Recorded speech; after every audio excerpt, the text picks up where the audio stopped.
Test number 11 number का test है। अच्छा, ये टेस्ट एक बार और होंगे, बीच बीच में से, सारे नहीं होंगे, तो इनको याद करते रहिएगा, लेकिन अभी नहीं कराएंगे इनको रिपीट। पहला नंबर का टेस्ट है, पहले नंबर का सवाल है, अजंता में परिप्रेक्ष्य का किस रूप में प्रयोग है? काल्पनिक। ये चूंकि पढ़ा हुआ है पहले से ही आपने, काफ़ी सारा इसमें पहले आ चुका है, हर सवाल आ चुके हैं, तो आपसे पूछा जाएगा, बीच बीच में आप ही बताएंगे, उसका उत्तर भी आप ही देंगे। गुप्तकालीन चित्रकला के सर्वोत्कृष्ट उदाहरण कहाँ प्राप्त हैं? अजंता में। जातक कथाओं का चित्रण किस गुफा में सर्वाधिक हुआ है? अजंता में ही हुआ है। कौन कौन सी, कितने जन्मों का वर्णन है? किससे संबंधित है? हाँ, बौद्ध धर्म के, बौद्ध धर्म से संबंधित है। चैत्य को कहा जाता है क्या? हाँ, पूजा गृह, स्तूप, अप्स। हाँ, मतलब सारे उसके याद रहने चाहिए, कोई सा भी आ जाए तो उसको निशान लगाएंगे। अजंता शैली किस धर्म से संबंधित है? बौद्ध धर्म।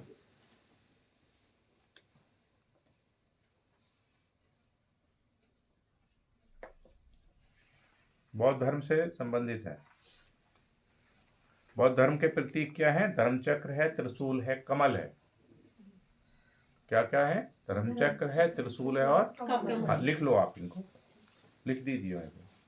प्रतीक है धर्मचक्र, त्रिशूल और कमल। बिहार को कहा जाता है निवास स्थान। बिहार को कहा जाता है निवास स्थान या संघाराम। संघाराम क्यों कहते हैं? क्योंकि वहां पर संघ में बौद्ध भिक्षु रहा करते थे, संघों के निवास स्थान। पाल शैली के चित्र किस धरातल पर बनाए गए हैं? ताड़पत्र एवं कपड़ों पर। पाल शैली में चित्रण का मुख्य विषय रहा है बौद्ध धर्म। बौद्ध धर्म संबंधित चित्र किससे थे? बुद्ध से, अवलोकितेश्वर से और मंजूश्री। बुद्ध से, अवलोकितेश्वर से और मंजूश्री, इससे संबंधित चित्र बने हैं। जैन शैली को अपभ्रंश शैली किस विद्वान ने कहा? राय कृष्ण दास ने कहा। जैन शैली के चित्रों की पृष्ठभूमि कैसी है? गहरी लाल है। जैन शैली को पश्चिम भारतीय शैली किस विद्वान ने का मत है? आनंद कुमार स्वामी का है। इंपॉर्टेंट सवाल है। गुजरात शैली का बीजारोपण कहाँ हुआ? गुजरात में हुआ। गुजरात शैली को दूसरे किस नाम से जाना जाता है? जैन शैली के नाम से जाना जाता है। अपभ्रंश शैली के चित्र मुख्यतः किस पर बनाए गए हैं? ताड़पत्र पर बनाए गए हैं। अपभ्रंश में किस रंग का प्रयोग अधिक हुआ है? सुनहरे रंग का अधिक हुआ है। लामा तारानाथ ने अपभ्रंश शैली को किस नाम से पुकारा है? पश्चिम भारतीय शैली, पश्चिम शैली। अपभ्रंश शैली का सचित्र ग्रंथ कौन सा है? तो सर ये जो 11 नंबर का क्वेश्चन है सर, जैन शैली के पश्चिम भारतीय शैली। हाँ, ठीक तो है सर। वो आनंद कुमार स्वामी ने कहा है सर, ये लामा तारानाथ। हाँ, वो इतिहासकार है। उसमें सर हमने तारानाथ लिखा है। जैन शैली को लामा तारानाथ है। हाँ जी सर, इसका हमने किताब में पढ़ा था, इसमें लिख रहा था पश्चिमी भारत शैली। हाँ, तो पश्चिम भारतीय शैली, भारत शैली, वो उसमें कोई ज्यादा अंतर नहीं। और आनंद कुमार स्वामी ने इसके उसमें जो है पश्चिमी भारतीय शैली बोल दिया था। वो सब पढ़ा चुके हैं हम। जी सर, मैं थोड़ा सा रात पढ़ा था तो हाँ, वो सब पढ़ा चुके हैं। जहाँ पर इसका वो लिखा हुआ है थ्योरी का पोर्शन, वहाँ पे आप देखिए, वहाँ पे पूरा डिटेल मिल जाएगा आपको।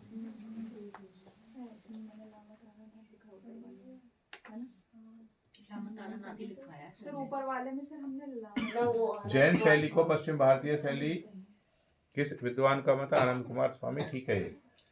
वो सही है। और लामा तारानाथ ने अपभ्रंश शैली को किस नाम से पुकारा? पश्चिम भारतीय शैली। ये भी ठीक है। दोनों अलग अलग इसमें कहीं भी कंफ्यूजन की कोई स्थिति नहीं है। अपभ्रंश शैली का सचित्र ग्रंथ कौन सा है? औध नियुक्ति वृत्ति। औध नियुक्ति वृत्ति। नियुक्ति वृत्ति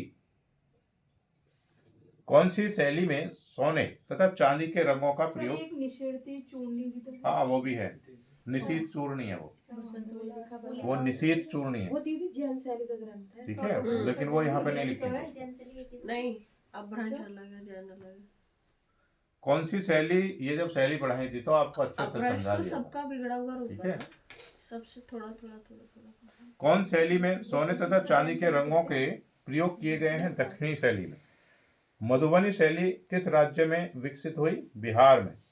बिहार के किस स्थान पर मधुबनी शैली का जन्म हुआ? मिथिला। मिथिला का गांव था तिजवारपुर गांव। तिजवारपुर गांव, तिजवारपुर गांव।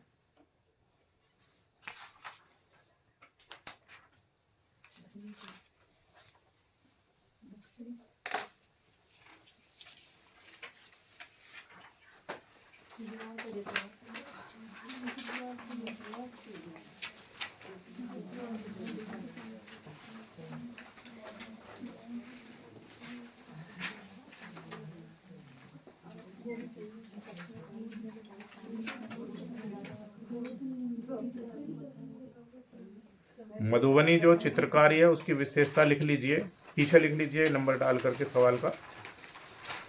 मधुबनी चित्रकारी का मुख्य विषय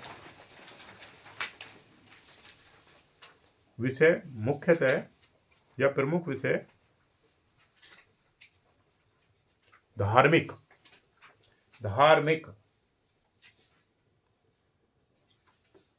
चटक रंगों का प्रयोग। ये देख सकते हैं बोर्ड पे, वही है मधुबनी ही है बोर्ड पर। चटक रंगों का प्रयोग। मुखाकृतियों की आंखें बड़ी। देख सकते हैं यहाँ पे जो भी मुखाकृति बनी हुई है उनकी आंखें बड़ी बनाई हुई हैं इन्होंने, जैसे ये है बनी हुई है ना। यस। हाँ, तो ऐसी बहुत सारी हैं जहां पर भी इन्होंने, जैसे मान लिया इसी को बनाया मोर को ही, मोर की भी आंख बड़ी बनाई है, यहाँ पर भी, यहाँ पर भी, तो इससे पहचान लेंगे हम। आगे लिखेंगे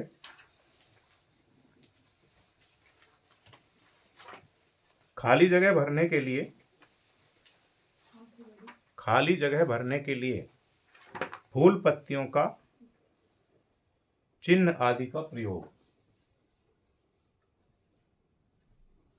फूल पत्तियों का चिन्ह आदि का प्रयोग, जैसे ये है यहाँ पर, देख पा रहे हैं? हाँ, जैसे इसमें खाली जगह को भरने के लिए क्या करा हम? फूल पत्ती बना दी है।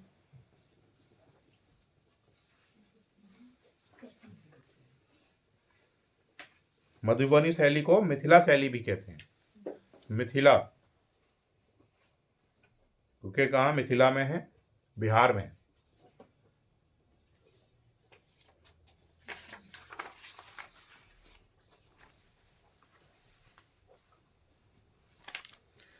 तैतालीस नंबर सवाल है, राजपूत पेंटिंग नामक पुस्तक के लेखक कौन है? सर 21। अच्छे रह गया अभी पीछे।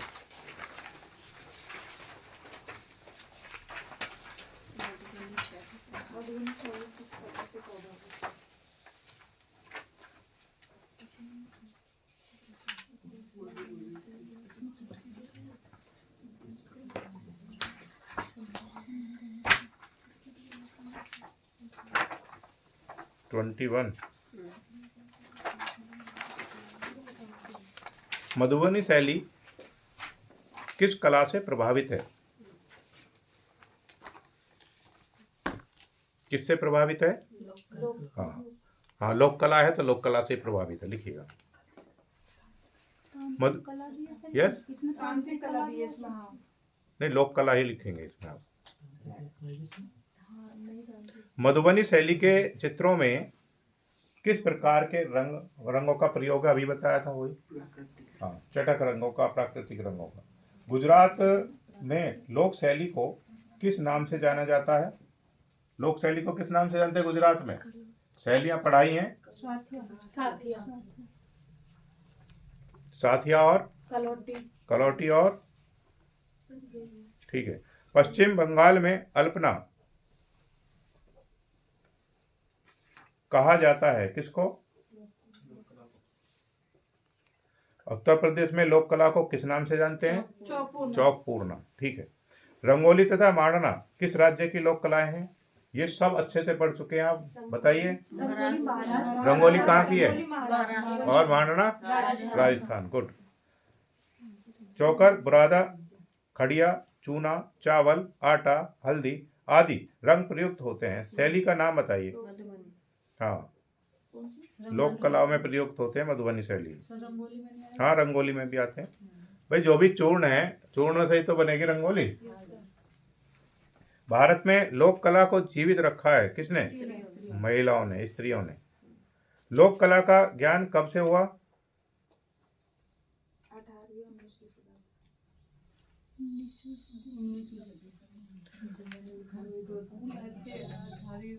उन्नीसवीं सदी से कर लीजिए आगे। गोबर से दीवार पर पूजा हेतु दीवार पर किया गया अलंकरण कहलाता है सांझी। बाल कला का सर्वप्रथम प्रयोग किसने किया? कोरा डोरिकी। स्टडीज ऑफ चाइल्डहुड के लेखक कौन है? जेम्स ली। चाइल्ड आर्ट के लेखक कौन है? डब्ल्यू बॉयला। बच्चों की कला नामक पुस्तक के लेखक कौन है? कोरा डोरिकी। और बच्चों की कला एक और क्या नाम है? जेम्स ली तो आ चुका। ठीक है। इसमें बच्चों की कला कोरा डोरिकी। व्याधि के कारण बनी आकृतियों को क्या कहा जाता है? ओका नोका। डोली पर चित्रकारी व सजावट किस जनजातीय कला की का जीता जागता प्रमाण है? कौन सी जनजाति का है? संथाल। संथाल परिवार किसका है? मूर्ति है, चित्र है? ओके। आदिवासी गांव की सीमा पर लगाए जाने वाले चिन्ह क्या कहलाते हैं? गण चिन्ह। किस जनजाति, ये सभी आ चुके हैं पहले, किस जनजाति के लोगों की चित्रकारी में यथार्थता की झलक दिखाई देती है? नागा। राजस्थानी शैली किस धर्म पर आधारित है? किस धर्म? हिंदू वैष्णव धर्म पर। हिंदू चित्रकारों के चित्र हम लोगों की भावना से कहीं अधिक ऊंचे होते हैं। यह कथन किसने कहा? किसने कहा था? अबुल हसन ने। क्यों कहा था? अबुल फजल। क्यों कहा था? क्योंकि जो हिंदू चित्रकार थे वो कैसे चित्र बनाते थे? भावात्मक चित्र बनाते थे। राजपूत शैली वास्तव में किस भित्ति चित्रों के वंशज हैं? अजंता। हिंदू चित्रकला का प्राचीन केंद्र कौन सा रहा?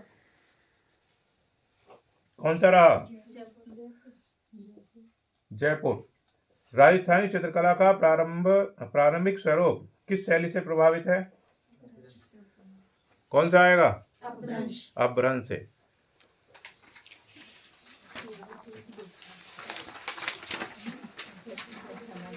राजपूत पेंटिंग नामक पुस्तक के लेखक कौन है? आनंद कुमार स्वामी। कोई जानते हैं आनंद कुमार स्वामी के बारे में? बताना चाहते हैं कोई? बताना। हाँ तो कर रहे हो, बताओ आप। बताओ। उनके पिता ने इनका नाम बौद्ध के प्रिय वो थे शिष्य आनंद के नाम पे रखा था। और आनंद कुमार स्वामी एक कला आलोचक, समीक्षक और भी थे तथा विद्वान। ठीक है। मध्यकालीन श्रृंगार प्रधान रस चित्रों का आधार क्या रहा है? रीतिकालीन साहित्य से लेगा प्रेम और रोमांस। प्रेम और रोमांस। किस प्रदेश की चित्रित हवेलियां विख्यात हैं? राजस्थान की। लामा तारानाथ किस क्षेत्र से संबंध रखते हैं? इतिहासकार हैं। हाँ, तिब्बती इतिहासकार हैं। निसारदीन, साहबदीन, मनोहर ये चित्रकार किस शैली से संबंधित हैं? मेवाड़ से। जो साहबदीन था सबसे प्रसिद्ध चित्रकार था और साहबदीन को शाहवादी चित्रकार भी कहा जाता। शाहवादी शाहवादी चित्रकार भी कहा जाता है शहाबुद्दीन को। कोटा शैली, बूंदी शैली किस शैली का स्वतंत्र शाखा थी? मेवाड़ की। किस शैली की महान देन पिछवाई चित्रण है? नाथ द्वारा। कृष्ण का बाल रूप गोवर्धन धारण रूप किस शैली में चित्रित किया गया है? अलवर शैली में।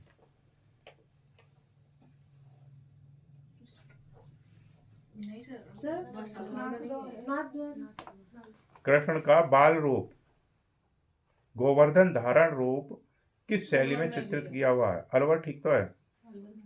गोवर्धन धारण जो उंगली पर उन्होंने उठाया हुआ है। नाथ द्वारा शैली किस तरह की प्रतीत होती है? बंगाल शैली की तरह। बीकानेर शैली के मुख्य चित्रकार कौन है? अली रजा, रुकनुद्दीन। अच्छा, बहुत सारे ऐसे कलाकार रहे बीकानेर शैली के, मतलब मुख्य तो नहीं कह सकते क्योंकि बहुत सारे चित्र ऐसे रहे हैं बीकानेर शैली में जिन्होंने मिलजुल करके काम किया। एक चित्र में कई चित्रकारों ने काम किया, तो हम मुख्य किसी को कह नहीं सकते। राजस्थान की प्रांतीय मुगल शैली किसे कहते हैं? बीकानेर शैली को। ढोला मारू विषय क्षेत्र किससे संबंधित है? जोधपुर से। ढोला मारू विषय के बारे में पूनम आप बताओ।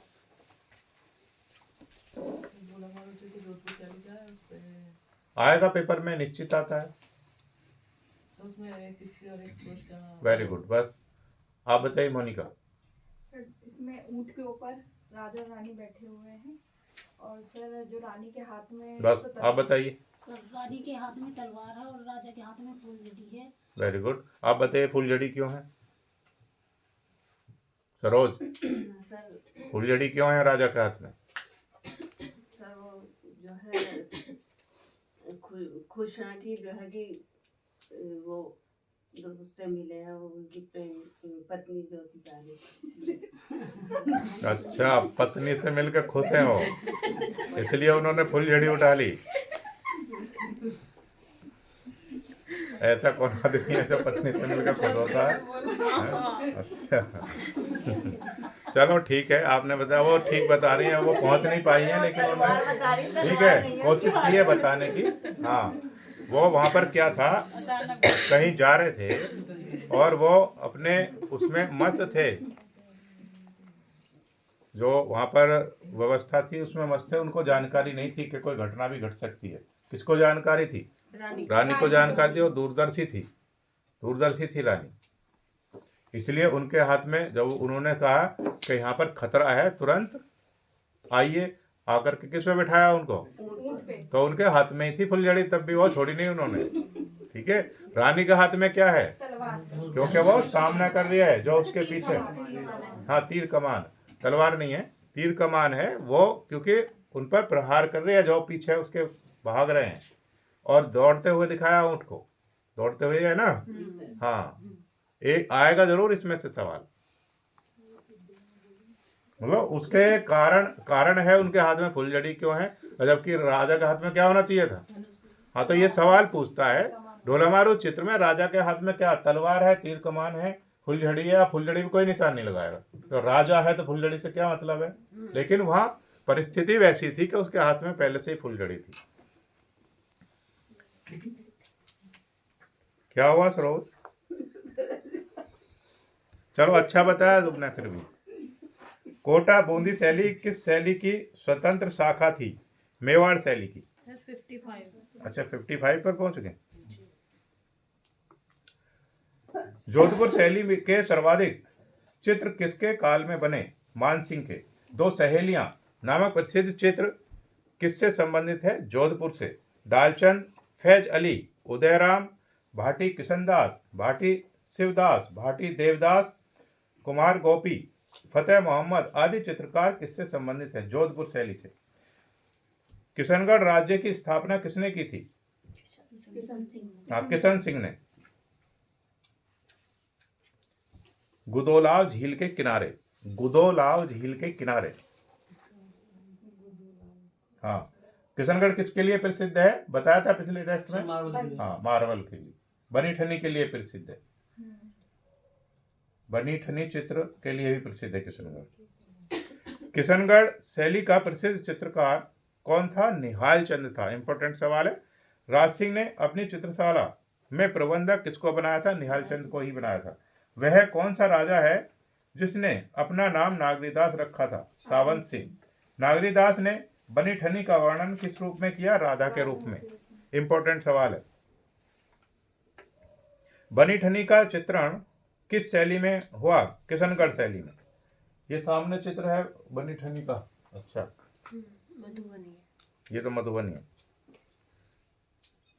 ऋतुओं का चित्रण किस कलाकार का प्रिय विषय रहा है? किन कलाकारों का? बूंदी के कलाकारों का। कोटा शैली कला का स्वतंत्र अस्तित्व देने का श्रेय किसको है? राम सिंह को है। बनी ठनी चित्र में बहुत बार दिखा चुका हूं, दिखाने की जरूरत है? कोटा शैली में अधिकांश चित्र किससे संबंधित है? पशुओं के शिकार से। जयपुर नगर की स्थापना किसने की थी? सवाई जय सिंह ने। इंपॉर्टेंट सवाल है। जयपुर शैली में किस रंग की अधिकता है? हरे हरे लाल। लिख लीजिए इसमें। हरा रंग जो था वो पृष्ठभूमि में भरा जाता था। ठीक है, हरा भी ठीक है। जो चित्रों की पृष्ठभूमि थी उसमें हरा रंग भरा जाता था। दिखा देते एक बार आप।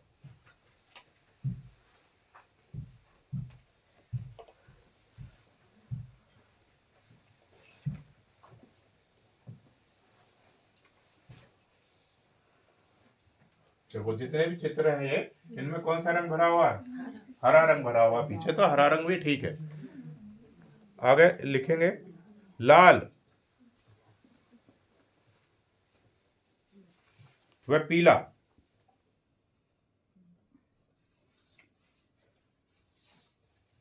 पृष्ठभूमि में कौन सा भरा जाता था?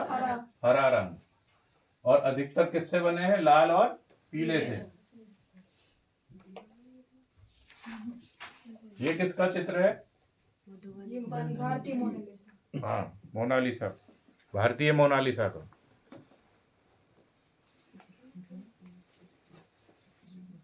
आगे सवाल देखेंगे 69। साहिबराम और लाल चितेरा नामक चित्रकार किस शैली से संबंधित थे? जयपुर शैली से। मोनालिसा के जो ये है बनी ठनी के बारे में कौन बताएंगे? आप बताओ। सर बनी ठनी को संसार चंद की माता लेकर आई थी दिल्ली से। गुड। और बनी ठनी को सर भारतीय मोनालिसा भी कहा जाता है। Good. कमाल सिंह शेखावत ने कहा है। ओके। और सर ये बहुत ही सुंदर मानी जाती है, इसलिए इनको बनी ठनी नाम दिया। बहुत सवर के रहती। बनी ठनी इसलिए नहीं दिया गया कि सुंदर थी, बन ठन के ही रहती थी, हमेशा नए कपड़े धारण करती थी। ठीक है, इसलिए बनी ठनी नाम दिया गया था। ठीक है, और कोई बताना चाहते हैं? कुछ खास बात है? मोनिका। फिर सरोज बता देंगी, देख लो।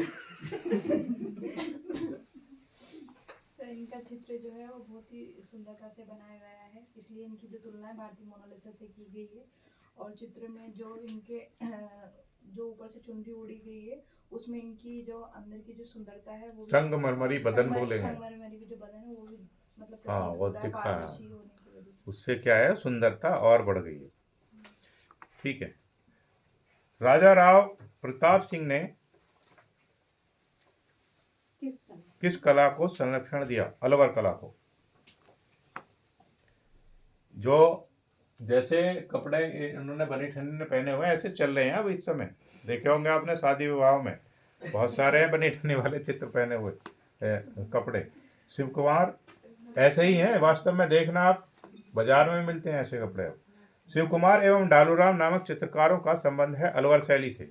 शिव कुमार व डालूराम ये दोनों चित्रकार कहाँ से आए थे? जयपुर से। हाथी दांत की पटरियों पर चित्रण के लिए एक विख्यात चित्रकार है मूलचंद। हाथी दांत को मैं डिटेल में दिखा चुका हूँ बोर्ड पर। ठीक है, अब दिखाने की जरूरत नहीं है। मुगल शैली की नींव किसने रखी थी? बाबर ने रखी थी। बाबर ने। नींव कह रहा है शैली, शैली, मुगल काल की। हाँ मुगल शैली की नींव अकबर। मुगल काल की पाक। सुन तो लो, जो बाबर था अपने साथ कौन कौन से कलाकारों को साथ लाया था?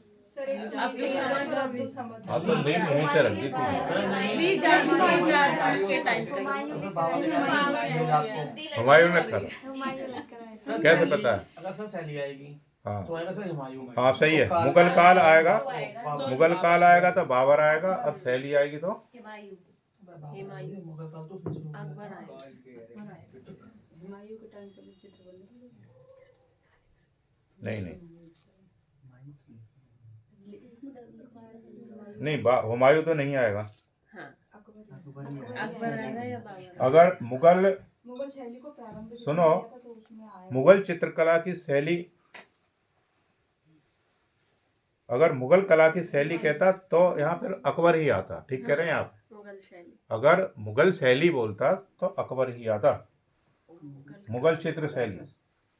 सर क्योंकि सर हाँ इसमें थोड़ा कंफ्यूजन तो है सर सवाल में। हुमायूं लेकर आया था बेशहद अली को अब्दुल और समद अब्दुल को समद को। गुजरात से, तो तभी उन्होंने मतलब चित्रकारी की थी। असल में उन्होंने इसका नाम दिया था मुगल काल को, मतलब कि भारतीय शैली को मिला के। और अरे बुलाया था बाबर ने, था फारसी चित्रकार थे कौन सा, बेजाद और एक और था। इनको बुलाया था।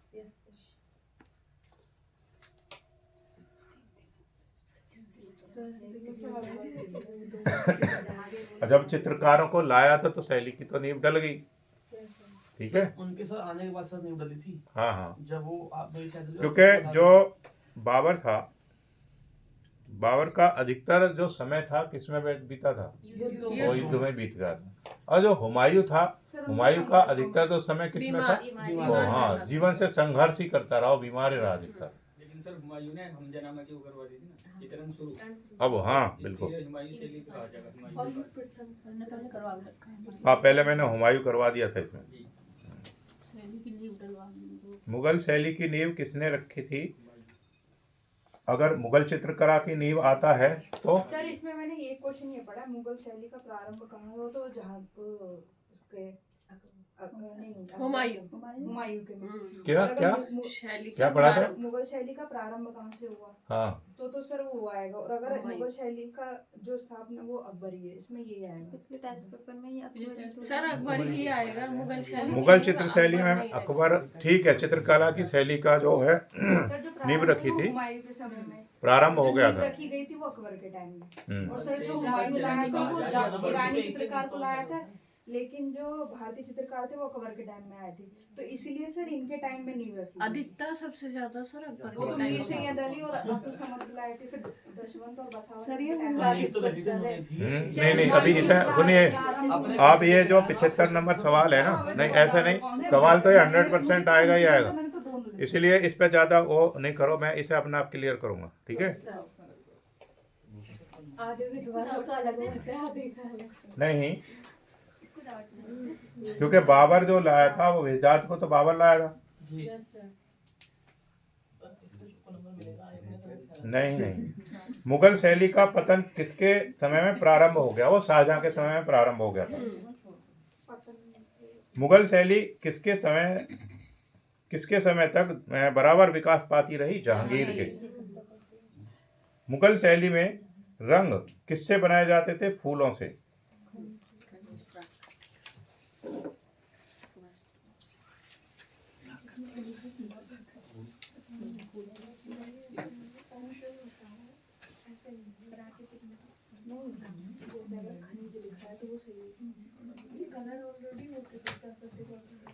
मुगल कालीन चित्रों के चौड़े किनारे पर किसका चित्रण किया गया है? फूल पत्तियों का। मुगल शैली का प्रसिद्ध चित्रकार था जिसने वृक्षों, फल फूलों और पशु पक्षियों का चित्रण किया? मंसूर। मुगल काल, इंपॉर्टेंट सवाल है मंसूर का। मुगल काल में दक्षिण शैली कहाँ तक फैली? गोलकुंडा। मुगल काल में मुरक्का थे सूक्ष्म चित्रकला के एल्बम। दरबारी चित्रशिल्प में कौन से चित्र आते हैं? शाही दरबार के। किस मुगल सम्राट के काल में व्यक्ति चित्रों को मुगल शैली में विशेष स्थान मिला? जहांगीर को। सर ये शाही दरबार जो चित्र लिखा है इसमें व्यक्ति चित्र है वो भी सही है? नहीं, ऊपर वाले दरबार चित्र शिल्प। क्योंकि जो जहांगीर ने था अपना स्वयं का चित्र भी बनवाया था। मुगल साम्राज्य की स्थापना 1526 में किसने की थी? बाबर ने की थी। मुगल काल की सर्वप्रथम चित्रित पुस्तक कौन सी है? अमीर हमजा। आईन अकबरी नामक पुस्तक किसने लिखी? अबुल फजल ने। मुगल शैली का स्वर्णिम काल किसके समय का है? जहांगीर का। इंपॉर्टेंट सवाल है 87 नंबर। मुगल काल स्थापत्य कला का स्वर्ण काल कहलाता है शाहजहां का। 88 नंबर इंपॉर्टेंट सवाल है, आएगा पेपर में। मुगल कालीन चित्रकला में प्रसिद्ध पक्षी चित्रकार था। इंपॉर्टेंट सवाल है, उस्ताद मंसूर। बाज का चित्रण किसने किया था? मंसूर ने। इंपॉर्टेंट सवाल है। लाल पुष्प किस मुगल चित्रकार का चित्र है? मंसूर का। ये सब मैं बोर्ड पे दिखा चुका हूँ आपको, ठीक है भाई, इसलिए दोबारा से नहीं दिखा रहे। किसके संरक्षण में हमजानामा का चित्रांकन हुआ? अकबर के समय में। दास्तान अमीर हमजा किस शासक के समय में लिखी गई? अकबर के समय है। बादशाह कौन? बादशाह नामा कौन सा बादशाह अपने साथ लाया था? बाबर। मंसूर की सर्वश्रेष्ठ कलाकृति कौन सी है? लाल फूलों की बहार। इंपॉर्टेंट सवाल है, आएगा पेपर में। मोर, मोरनी, टर्की काक एवं बाज का चित्रांकन किसने किया? मंसूर ने। इंपॉर्टेंट सवाल है। शेख फूल सूफी संत किसने चित्रित किया? विसनदास ने। इंपॉर्टेंट सवाल है। दास्तान अमीर हमजा में कितनी कहानियां हैं? 360। अकबर की पत्नी जोधाबाई का महल कहाँ है? फतेहपुर सीकरी में। दिखा चुके हैं आपको वहां पर ले जाकर। एतमादुद्दौला का मकबरा कहाँ है? आगरा में है। अपनी स्थापत्य कला शैली के लिए प्रसिद्ध जामा मस्जिद की स्थापना हुई थी दिल्ली में। दिल्ली में किसने करवाया था? शाहजहां ने करवाया था। और ये सबसे बड़ी मस्जिद है। और कहां पर है? लाल किले के बाहर स्थित है। किस स्थान पर अकबर ने इबादत खानों का निर्माण करवाया था? फतेहपुर सीकरी में। हाँ, आगरा, फतेहपुर सीकरी। जिस चित्रकार ने तुजुक जहांगीरी के मुख्य पृष्ठ के लिए चित्र बनाया उसका नाम था अबुल हसन। कौन सा भारतीय वाद्य यंत्र भारतीय इस्लामी का सर्वश्रेष्ठ उदाहरण है? सितार। अलाई दरवाजा किसका मुख्य द्वार है? कुतुब मीनार का। अमृतसर में स्वर्ण मंदिर के निर्माण के लिए भूमि प्रदान करने वाला मुगल सम्राट था अकबर। दिल्ली के लाल किला का प्रारंभिक नाम था किला-ए मुबारक। किला-ए मुबारक 2002 दिल्ली का लाल किला है, 2007 में विश्व धरोहर सूची में शामिल किया गया था। इसको लिख लो वहीं पे। ये यूनेस्को की विश्व विरासत सूची में शामिल किया गया था। यूनेस्को की विश्व विरासत सूची में शामिल किया गया था। दिल्ली का लाल किला 2007 में। 2007 में।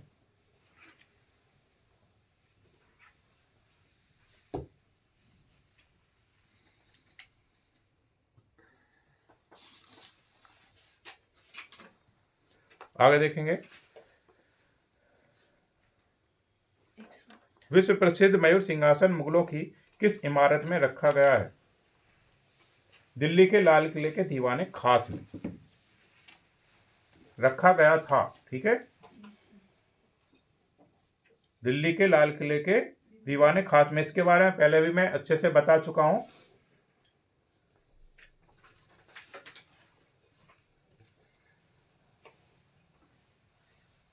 किसने बनवाया था इसको? शाहजहां ने। और कहां पर रखवाया था? दिल्ली के लाल किले में। कहां पर? दीवाने खास में। और यहां रखने से पहले इसको कहां रखा था? आगरा में भी रखा था। लिख लो इसे। सबसे पहले आगरा में रखा था, फिर दिल्ली के दीवाने खास में लाया गया था इसको। हो सकता है वहां बनवाया हो। लूट के कौन ले गया था? हाँ, नादिर शाह ले गया था। इसको सिंहासन को उठा कर नहीं लेकर गया था। वो क्या लेकर गया था? हाँ, जो इसमें हीरे जवाहरात और मणि भी जड़ी हुई थी। इसमें जो जड़ी हुई थी उसको सबको निकाल के कौन ले गया? वो नादिर शाह ले गया था।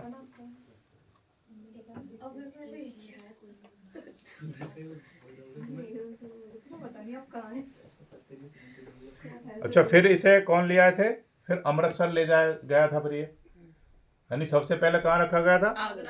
आगरा से फिर दिल्ली में किसने लूट लिया? नादिर शाह लूटने के बाद इसको ऐसे ही बेकार कर दिया। फिर इसको कहाँ कहाँ ले आए? अमृतसर ले आए थे। फिर वहां से अमृतसर से कौन ले गए थे इसे? फिर अंग्रेज उठा करके ले गए थे। हाँ, वहां से भी अंग्रेज ले गए थे इसको उठा करके। अब अंग्रेज, अब लिख लीजिए इसको, यूनाइटेड किंगडम में है आज ये, यूनाइटेड किंगडम। हाँ, किसी संग्रहालय में रखा हुआ है आज भी, यूनाइटेड किंगडम के किसी संग्रहालय में रखा हुआ है। यानी कि अब वर्तमान में ये कहाँ पर? हमारे यहाँ नहीं है, मुगल किसी मुगल इमारत में नहीं है। अच्छा, इसकी विशेष बात क्या है? जो इसकी कीमत थी मयूर सिंहासन की, वो ताजमहल से भी ज्यादा थी, इतना। और तभी तो नादिर शाह लूट के ले गया था इसको, उससे भी ज्यादा कीमत थी मयूर सिंहासन की। आगे लिखते हैं अब, वह मुसलमान विजेता जिसने हिंदू देवी आकृति वाले सिक्के चलवाए थे, मोहम्मद गौरी। मुगल शैली के जगत प्रसिद्ध चित्र बैलगाड़ी। अच्छा, मयूर सिंहासन का एक सवाल आता है भाई पेपर में, मुगल शैली के जगत प्रसिद्ध चित्र बैलगाड़ी का चित्रण हुआ अबुल हसन द्वारा। इंपॉर्टेंट सवाल है। अजमेर की मस्जिद का निर्माण किसने करवाया था? इल्तुतमिश ने करवाया था। किस मुगल इमारत की यह अनूठी विशेषता है कि उसकी लंबाई व चौड़ाई बिल्कुल एक समान है? ताजमहल की। ख्वाजा अब्दुल समद किसके दरबार का चित्रकार था? अकबर के दरबार का। बुलंद दरवाजा किसने बनवाया था? कहाँ पर है ये? हाँ, फतेहपुर सीकरी, आगरा में, फतेहपुर सीकरी। और इसकी खासियत क्या है? दुनिया का सबसे बड़ा दरवाजा है। हाँ, वो सब लिख चुके आप हो। क्यों बनवाया था? हाँ, गुजरात पर विजय प्राप्त करी थी, उसके बाद उसकी याद में बनवाया था। क्या? बुलंद दरवाजा। इसकी सीढ़ियाँ इतनी ऊंची है, उन पर ना तो तेजी से उतरा जा सकता, ना चढ़ा जा सकता है तेजी से। जो बच्चे साथ घूमने गए थे उनको दिखा चुके हैं हम, यहाँ फोटो भी लगा हुआ था इसका, बुलंद दरवाजे का। आप गए थे? अच्छा, ठीक है। मुगल काल के किस चित्रकार को पूर्व का राफेल कहा जाता है? 100% आएगा, विहजाद को। पहले भी समझा चुके हैं। चित्रकला को समझने में सर्वाधिक कुशल कौन था? जहांगीर था। दास्तान अमीर हमजा की हस्तलिपि पर किसने चित्रांकन किया? मीर सैयद अली ने चित्रांकन किया। मीर सैयद अली।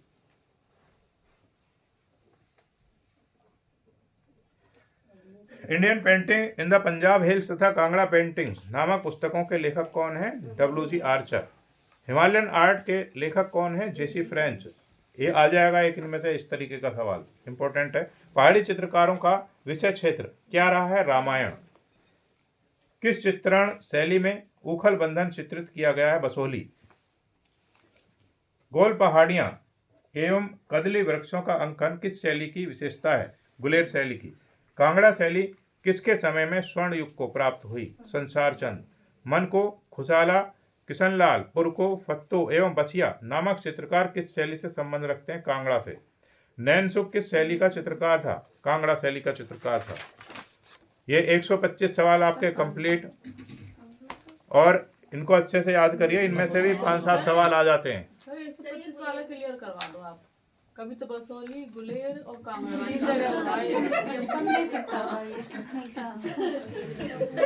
नैनसुख किस शैली का चित्रकार था? बसोली, गुलेर, कांगड़ा कहीं भी जा सकता था भैया।